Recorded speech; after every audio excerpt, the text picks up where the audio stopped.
Welcome to the Spellbinders August 2026 3D Embossing Folder of the Month Club called Spooky Web. This 5.5 by 8.5 inch embossing folder is divided into two A2 rectangles that will work either vertically or horizontally. One half features a background of spider webs, and the other half includes a design of zigzag stitches and lines. Let's use this new 3D embossing folder to create a card.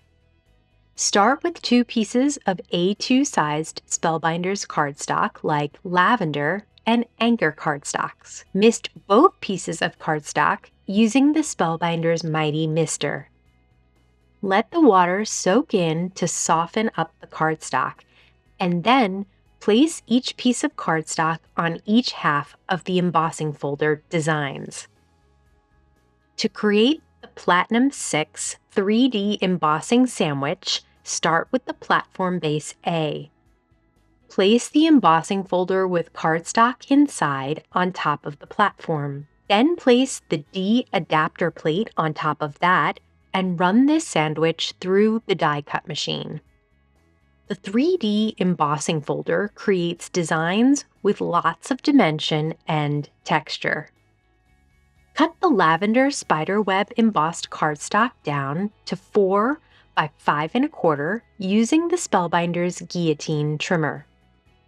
Using Hero Art's Hero Hues Grape Slush Reactive Ink, swipe the ink pad directly onto the cardstock.